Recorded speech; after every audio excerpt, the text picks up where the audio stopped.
Hi, Eric Bailey alongside Eli Lederman for game week number 2, Kent State, talking everything Oklahoma football. We really appreciate you tuning into this podcast. Just a reminder that you can download for free on Apple, Google, and Spotify. All our podcasts for all season long will be here every week. Eli, it's great to finally get a game under our belt as media members, and I know it probably feels a lot better for the football team and for the fans as well. Well, because we just talked and talked and talked, and we talked about this last week, but we talked and talked about the Brent Venables era, and we did that from like December up until last week. Just talked about it without a game, and so finally we got a game, and it was. I can certainly say the significance was there. Yeah, this was just a week one against Utep and a 32-point win. OU has had a lot of those; they'll have a lot more. But the significance of the day, and Brent Venables making his debut, getting his first win, everything that came with the occasion. I mean, 83,000 people in there. When they announced his name before the game, I mean, the eruption from the crowd, it had all the feeling I think that we would have expected, even though it was just, as I said, against a group of five opponent, one of your standard non-conference games. This one felt different, and it felt that way kind of from start to finish. Oklahoma wins 45-13, and what impressed me the most was the start. When you look at them, like you said, the buildup for the season, it was 21-0 before you really got settled in your seats. And it was amazing just seeing how quickly this offense was able to work under Dillon, Gabriel, and Jeff Lebby as offensive coordinator, defense with some stops early. And I think you couldn't ask for a better start, not only for the game, but for the season, just as you mentioned, with the expectations. Wanted to ask you just a couple of things real quick about that, but going back to that first game, just who impressed you the most? What players really impressed you the most with the way they played? Well, it's a really easy place to start, but it's Dillon Gabriel, and it's because of this. You mentioned that start and how this offense operated. Feels like we haven't stopped talking about the tempo offense really since midday Saturday, because we got our first look at this offense we'd heard about, where they're snapping the ball as fast as they can. It's got to be the offensive linemen who have to move the fastest of anybody on the field, because they need to be in position for this thing to run. And in the middle of all that, and even Eric Gray admitted for all the practicing, it felt even faster in a game-like environment. Dillon Gabriel was kind of that calm in the middle of the storm, because you had him, while everyone else was settling into their first game with Jeff Lebby, he was settling back into their relationship. And he talked about, their being back with his coordinator from UCF, being on the phone with him on the sidelines, all that. And he was really the orchestrator of the offense. So an easy place to start with the quarterback, but in a week where we've talked about how this offense is so different and how the tempo is going to impact the defense and all that, how it's going to impact everybody. Dillon Gabriel was the guy in the middle of it all, and had it running smoothly, especially at the start. Let's stick with the offense. I want to talk about Marcus Major a little bit. First you mentioned Eric Gray. First 100-yard rushing game for Gray as since he's been at Oklahoma. He ran for 102 yards. But Marcus Major, a guy who had some academic issues last year, didn't get to play really. We really hadn't get a chance to talk to him. And earlier this week, we had a chance for the first time to talk to him. And what impressed me was not only his play on the field. There's 7 rushes for 54 yards, averaged 7.7 yards a carry, but just the way he handled his issues off the field. He said he had to mature. That was it. It was a maturity. That's all it was. And he had to quit making kid mistakes. He had to be an adult. He understands that there's consequences for your actions. And that's what impressed me the most in getting to talk to him. And I think we'll get to see him a lot more as the season progresses. He had 2 touchdowns against UTEP. He talked about how these last couple of months have really been challenging to him, but he's been challenged by DeMarco Murray, the running backs coach. I think that's big for him as well. And Coach Lebby said that out of everybody in the last 8 weeks, Marcus Major going into week 1 had the best 8 weeks. And I think we're seeing some growth in him both on and off the field, which is really good. When you can get that run game going, I think that's huge. And it was good to talk to Marcus Major and hear his words. Yeah, I mean, from an on-field depth standpoint, the Sooners really need Marcus Major, maybe more than they ever have. I'm sure they could have used him the last few years, but they need him to live up to his potential this year more than any. And it almost seems like that challenge is something he's embraced. And he talked about DeMarco Murray in that running backs room, challenging to have a pro mindset, be like a pro. He talked about Jeff Lebby and how he was, I think he alluded a bit to the fact that he wasn't even sure he'd come back this year.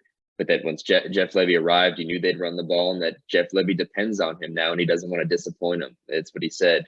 And so I think he's really embraced the challenge from the sound of it. It was really good to see what he did on Saturday and then to hear from him afterward and hear that maturity in the way he spoke.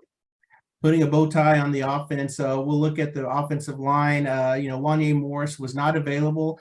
We had a chance to talk to Brent Venables, and he kind of reiterated what he said on Saturday, where Wanye is working through some off-field issues. He's still practicing. Everything's going on, but he just needs to work through some off-field stuff. Tyler Guyton, the TCU transfer, got his first start, and we saw that offensive line, pass protect. We saw them run. I think coaches are never going to be satisfied with where they're at. But I think that was huge, just seeing where they were at. So I think for the offense, to be able to do what they did, to be really balanced, they threw for 233, they ran for 219. Just the balance was there. So I thought it was good. Defensively, this was what everyone wanted to see. What was Oklahoma's defense going to look like? And one name stood out among others was Reggie Grimes with what he was able to do, especially in the first half of that football game. Reggie Grimes was everywhere, and he had on the sidelines, he had Miguel Chavis and Todd Bates dancing, celebrating everything. We joked, Brent Venables was the one you worried would need the get back coach. I think the next candidate might be Miguel Chavis, because there's nobody who was more excited to see Reggie Grimes doing what he was doing than him. But it was quite an introduction, and as you wrote about and spoke with Reggie, he was kind of playing with a little bit more on Saturday. Yeah, his grandmother was in attendance, and she's been diagnosed with cancer for the second time. She beat it once. She's battling it again now, and she kind of paused her treatment so she could be in attendance for that first game. And it was just a special moment, for her to see her son play her grandson, in such a big atmosphere and have the best game of his career. That was huge. And I thought that was really neat to see Reggie be able to embrace his grandmother after the game and understand that she's going through a bigger battle than what he's doing on the football field. And, but Reggie, for him, he came into the season with only 3 career sacks. He had 2.5 against Utep. I think that's important, not only for him, but for this defense. If they can have that edge rusher that can provide pressure on that's huge. 6 sacks overall for the Sooners. And last year they had 7 sacks in one game, and 6 would have been the second highest total last year. They've already matched that this year. And, you look at Brent Venables, the defense over the years, what he did at Clemson over the past decade, his defense has easily had more sacks than anyone else in the country. So maybe that could be a common theme going forward. I want to ask you too, just your thoughts on the defense overall. How do you think they played as a unit against UTEP? And did you see some of the things that they described during fall camp come to fruition on the field? Yeah, it was a clean game, and Brent Venables spoke about that. It was clean football. That they had some pre-snap penalties on the offense, on the defense. I think it was Reggie who picked up the early roughing the passer call that I think some of us shook our heads at, and there were 2 pass interferences. But on the whole, I think what they were really able to flex was their depth. It was a hot day. I think everybody in the crowd and then the crowd that thinned knew that, and it was hot on the field. So they, Ted Roof spoke about them rotating in on the interior of the line and using that depth. They flexed the depth kind of everywhere else too. That linebacker in the secondary. Game ends with Gentry Williams, the freshman from Tulsa, from Booker T with a pick. That right there highlights that. So I think they were able to show their depth. I'm pretty curious this week. Kent State, probably a tougher opponent, certainly a different offense with kind of a mobile quarterback, and all that adds to a game plan. I want to see what they do this week, because I think last week was as much about just showing that this is what we're going to look like. We've got this depth. This week they might actually get a little bit of a test, and we'll see how they hold up against it. Kent State, of course, you're looking at a mirror image of Oklahoma's offense. They're going to want to snap the ball and run fast and go up tempo. So it could be one of those games where you're trying to keep an eye on things. It'll be a test to that defense. And you mentioned the depth. Brent Venables said they went 3 deep. Everyone on the 3 deep got to play against UTEP, which is big. And something interesting Brent said too during his press conference was that he doesn't mind having those third teamers in late in games. He's not worried about shutouts. He's not worried about giving up yards. He's worried about getting this team together and building depth, because you never know what's going to happen in the future. Injuries, transfer portal. He wants guys up and down that depth chart to be able to play, and guys you can depend on to go right in and do the work. So I just thought it was interesting. Some people will be upset if they give up a late touchdown maybe not get a shutout or hold the team under 10 points. Brent Venables doesn't want to do that, especially early. He wants players to play. You mentioned Gentry Williams, man. Jay Valai was the first person to meet Gentry after the interception, the Booker T. Washington product. And it was really neat to see him in his first game get an interception. Before we go to Kent State, I want to ask you, you were around Zach Schmidt yesterday during the interview process, and new kicker for the Sooners. What did Zach have to say? I mean, he's probably like the most important Sooner that no one's talking about for all the, we know how the outsized role that a kicker can have in a game or on a team, and he certainly knows that. And, it was interesting getting to talk with him. He's an Oklahoma City guy from Bishop McGuinness, and, he spoke about the atmosphere, and he had family in the stands, but really he said he was so excited for that first kick. He wanted to get those jitters out and just get it done, and he had it. And he just said the feeling after that, the relief was great. And most interesting probably was him talking about his relationship with Gabe Burkich. I mean, he sat behind him for a couple of years, and he said that the confidence that he saw in Gabe Burkich is what he's trying to emulate now, coming into all this and into this season. Confident first and foremost. He picked up a lot from him, and it was a pretty flawless debut. We'll see. He said, I think he was asked about his range, how far he could go. He said anything 16 in he feels good about. So we'll see if that gets tested here anytime soon. I guess it would have been too far back to kick, but there was that 4th and 1 right around midfield. But that would have been way too far back on Saturday. But I'd like to see if he can test that range.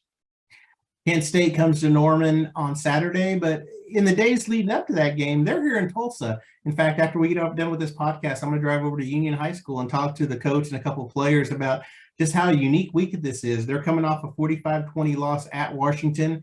Played them tough. I mean, don't let the score fool you. I mean, this is a team that they're predicted to be one of the MAC favorites in the MAC this season. It's going to be a lot more challenging than Utep, and looking forward to seeing just how Oklahoma deals with the up-tempo offense. It's going to be interesting just to see this non-conference game. Yeah, I mean, well, on the subject of Kent State spending the week at Union, anyone who's been over at Union would probably tell you it looks like a college facility that houses a high school football program. So this week might be fitting. But you're exactly right. Like I said, I think, last week gave the Sooners a chance to test out the whole 3D. They might get there again. We might be looking, the margin could still be something like 30 points. So about what the spread is right now. But I think that this defense, at least early on, is going to get tested and probably get a little bit of a taste of its own medicine. Maybe in a sense, the fact that this defense has been going up against the Sooners offense for however many months now will help because they've practiced against this tempo. But it's going to be a more challenging offense for them to face. And that's where, again, I think we're at every level. We talk about the success Reggie Grimes had and the line up front. Danny Stutzman had a great first career start, and David Agwegbu next to him, and the secondary was good. All of them will be stretched differently this week. And I think, again, especially early season where we know so little about this defense, this is going to be a real learning opportunity. Before we go, just some house cleaning. We got a chance to talk to Davis Bevel, the backup quarterback who got a little bit of action. He's excited about Oklahoma. It mentioned playing against Brent's sons in high school, and that relationship was always there, and he's excited about the opportunity in front of him being a backup quarterback. He was thrust into playing time in the Peach Bowl last year against Michigan State, so he has a little bit of New Year's Six Bowl experience. And I wrote about this earlier. How many teams can say that they have a backup quarterback who's played a New Year's Six Bowl game? Oklahoma can. First thing that stood out to me was his height. Guy's 6'5", 6'6". He's a tall quarterback. So, and then also Daniel Parker, the tight end who did not play in the opener, appears he'll be available on Saturday. Interesting wording by Brent saying that he had the sniffles. I don't know if I've ever heard a college football player be out because of having the sniffles. That was just a word, but it was just different. First time I heard a college coach say that. Let me check out. I'm pulling it up now to see what Daniel Parker tweeted in response. He's very active on Twitter for folks looking for an interesting follow on the team. What did he say? He said sniffles can't keep me down for long with the crying, laughing emoji. So I think he'll be back, and whether it was sniffles or something else, we'll see his debut. Now, Eric, last week we had something big on Brent Venables. This week you're writing about Dillon Gabriel. Can you give us a taste, a sneak peek? Yeah, this week we talked to a lot of his family members. We talked to former coaches and just talked about Dillon Gabriel. What's made him who he is. And I think it all goes back to family. And I think, I talked to him a little bit yesterday, and the support system he has, even far away in Hawaii, is huge. And, he was even farther away from home when he started his college career at Orlando at UCF, and now he's closer to Oklahoma, but it's still a distance. But he said family is everything. And, his father was a former University of Hawaii quarterback, so they talk football all the time. His older brother, Garrison, is living in Norman with him, so he has family here all the time. And his family is in town. His younger brother and his mom and dad are in town this week. They came to the opener. They're staying through Kent State, so they're here in town. So I talked a little bit about family, and it's really neat. His mom told me that he's been a leader since he was a young boy. He said that when he was 3 years old, when at his older brother's practice, he'd get the little kids together and start running plays at practice and playing football. When he was in middle school, he found a fondness for tortoises, and he built a little sanctuary in their backyard. He got the neighborhood kids together and said, "We're going to do this." They wanted to play football. No, Dillon said, "We're going to build a sanctuary for these tortoises in our backyard." So they did that. And it just tells you about his leadership qualities as a youngster. It followed him through high school when he was a freshman playing football, and even in college when he was a true freshman as a starter. So I'm looking forward to writing that. Looking for just an outstanding young man. I've been impressed with him every step of the way since since he's arrived on campus. Yeah, I mean, he told a story at Big 12 Media Days in July about and this is like a little thing, but it all of this, everything you just laid out in this little anecdote, it makes sense why when he showed up here in January, he was just that guy, that leader from the start. But he talked about how when the family would go to the grocery store, everyone came. However many, you could tell me how many siblings he's got or how big the family is, but it's all those little things that really explain why this guy has been who he's been since he's shown up and why he's continuing to be that way into this now into the season. But I'm excited to read it, Eric. Dillon Gabriel was named after Corey Dillon. We found that out too. Really? Yeah, Corey Dillon. That's where he got his name, Dillon Gabriel. What was the poll there? I don't. We can just flesh out all your details. You don't even need to write the story. But yeah. But that's football family. Yeah, everyone's after a football player. The kids. There's 3 of them. Older brother, he's the middle child. And he has a 15-year-old brother, Roman, too. So it's a really, really neat family. I really enjoy doing it. Last thing, Eli predictions. What do you think is going to happen on Saturday, and what do you think the score is going to be? I think they get tested a bit more than they were a week ago. But I think on the whole, I think this offense probably is even a tick better than it was, as in OU's offense. I think they'll be better this week. I thought it was interesting hearing Jeff Levy talk about the flow of the game, because for as good as that start was, that fast start, it also led to probably Utep's best stretch, which was when they held on to the football and OU had those back-to-back 3-and-outs. But on the whole, I think OU covers its spread. I think the number started at 32. I think they'll cover that and shoot, give me 51-17. I had to do the math there. Man, you were too close to what I was going to say. And everything. Good mind. We're spending too much time together. I was going to go 41-17. I think 17 points is a higher number. It's higher than what Brent Venables wants to give up. But I think week 2, there's still some learning to do, still some growing pains. I think that the offensive flow, the tempo is going to really test Oklahoma's defense a little bit. I think Oklahoma's offense is going to be a little tested more too. So I don't think they'll cover. I think they'll win. I don't think the game's outcome will ever be in doubt.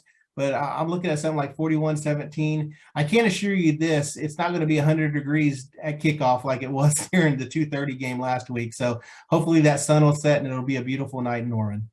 Thanks again to everyone who keeps up with us on this podcast. And just a reminder, you can download for free on Apple, Google, and Spotify. We'll be here every week. The goal is to pod every Wednesday. And thank you. And read all our coverage at TulsaWorld.com.